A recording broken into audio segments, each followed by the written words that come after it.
ရှမ်းပြည်နယ်အရှေ့ပိုင်းမိုင်းအောင်ခရိုင်မိုင်းမြို့ပြန်ကြားရေးနဲ့ပြည်သူ့ဆက်ဆံရေးဦးစီးဌာနကကျင်းပပြုလုပ်တဲ့လမ်းလျှောက်ရှင်းနဲ့ကျန်းမာရေးအသိပညာပေးတော့ရှိုးဆွေးနွေးပွဲကိုယနေ့နောက်ပိုင်းကအဆိုပါရုံးရဲ့လူထုအခြေပြုဗဟိုဌာနစီဝေးခမ်းမမှာကျင်းပပြုလုပ်ခဲ့ကြပါတယ်။ဆွေးနွေးပွဲမှာပြန်ကြားရေးနဲ့ပြည်သူ့ဆက်ဆံရေးဦးစီးဌာနစိုက်တိုက်လက်ထောက်သုံးဒေါ်နန်းကောင်ချောင်းနဲ့ရုပ်သံကျွမ်းကျင်သုံးဦးနေဝင်းတို့ကယခုလိုပဲဆွေးနွေးပါတယ်။အားလုံးပဲမင်္ဂလာပါရှင်ဒီကနေ့ကျင်းပတဲ့တောက်ရှိုးလေးကတော့လူငယ်ရေးရာအသိပညာပေးဖြစ်တဲ့လမ်းလျှောက်ခြင်းနဲ့ကျန်းမာရေးတောက်ရှိုးလေးပဲဖြစ်ပါတယ်ရှင်လူတစ်ယောက်ကျန်းမာနေဖို့ဆိုရင်အသက်အရွယ်အလိုက်ရှိတဲ့ကိုယ်အလေးချိန်ပေါ်မူတည်နေပါတယ်နေ့စဉ်လမ်းလျှောက်ခြင်းတွေကယ်လိုရီလောင်ကျွမ်းစေသည့်အတွက်ကိုယ်အလေးချိန်ကိုချော့ချ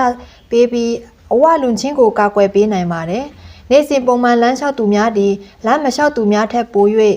တက်လုံကောင်းပြီးအမောခံနိုင်သည်စတင်လျှောက်စဉ်အနည်းငယ်မောနိုင်တော့လဲနေ့စဉ်ပုံမှန်လျှောက်ပါကအမောခံနိုင်ပြီးတက်လုံကောင်းလာစေပါတယ်။အမေရိကန်နိုင်ငံကယ်လီဖိုးနီးယားတက္ကသိုလ်၏လေ့လာတွေ့ရှိချက်အရနေ့စဉ်ပုံမှန်လမ်းလျှောက်သူများသည်ခန္ဓာကိုယ်အတွင်းမှ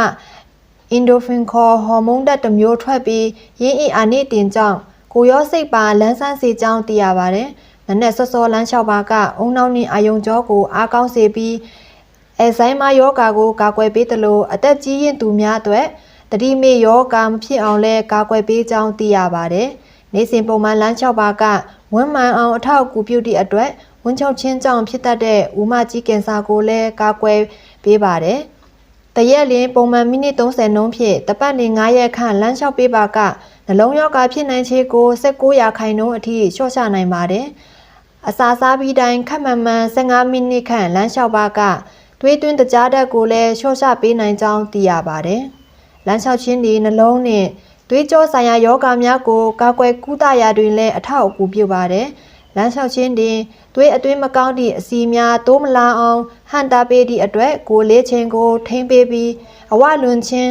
နှလုံးနှင့်သွေးကြောအဆီပိတ်ခြင်းနှလုံးသွေးကြောကျဉ်းခြင်းသွေးတိုးခြင်းတို့မဖြစ်အောင်ကာကွယ်ပေးကြောင်းဆွေးနွေးလိုက်ရပါတယ်ရှင်။ဟုတ်ကဲ့ပါဗျာ။ကျန်စီနေပိုင်းကတော့လမ်းလျှောက်ခြင်းရဲ့အကျိုးကျေးဇူးများကိုဆက်လက်ဆွေးနွေးသွားမှာဖြစ်ပါတယ်။လမ်းလျှောက်ခြင်းကိုနေ့စဉ်ပြုလုပ်ရန်ဆရာဝန်များကလည်းအားပေးကြပါတယ်။လူတစ်ယောက်လမ်းလျှောက်ပါကအပြင်ကိုယ်လက်ငါအစိတ်ပိုင်းများတာမှာကခန္ဓာကိုယ်အတွင်းအစိတ်ပိုင်းများလည်းလှုပ်ရှားနေပါတယ်။အပြင်အစိတ်ပိုင်းများဖြစ်သည့်ခန္ဓာကိုယ်ပါဝင်ခြေနှင့်လက်တို့လှုပ်ရှားနေသလိုအဆုတ်တီလက်လေကောင်းလေတန်းကို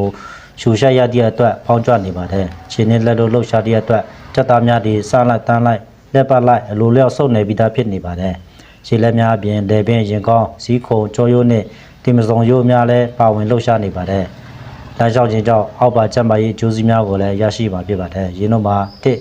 နှလုံးသွေးကြောဆိုင်ရာယောဂများကိုလည်းကုသခြင်းအထောက်အကူပြုခြင်းနှစ်စီးချိုတွေးချိုယောဂများကုသရာတွင်အထောက်အကူပြုခြင်းသုံးအယိုးစစ်နှင့်ကြွက်သားများတန်ဆွမ်းခြင်းလေးအုံနောက်နှင့်အာယုံကြောအကောင်းစေခြင်းငါးအိပ်ပျော်စားဝင်ခြင်း၆ကင်ဆာယောဂမျိုးမျိုးကိုကာကွယ်ပေးခြင်းကိုကားကိုမြင့်တက်စေပြီးယောဂပိုးများမှရံမှကာကွယ်ပေးခြင်းရှစ်တက်ရှည်နှုတ်ပြကျန်းမာခြင်းများစသည်တို့ဖြစ်ပါတယ်စူပါနာရှောက်ခြင်းတွင်တဝူးနှင့်တဝူးရှစ်ကျင်ရင်းနှီးမှုကိုရသလို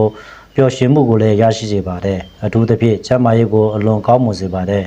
တို့ဖြင့်လမ်းလျှောက်ခြင်းကြောင့်ရရှိစေသည့်ကျန်းမာရေးဆိုင်ရာအကျိုးကျေးဇူးများအကြောင်းကိုဆွေးနွေးလိုက်ရပါတယ်ခင်ဗျာတရင်ရိုက်ကူးပေးဖို့သူကျွန်တော်ကိုနိုင်ပါ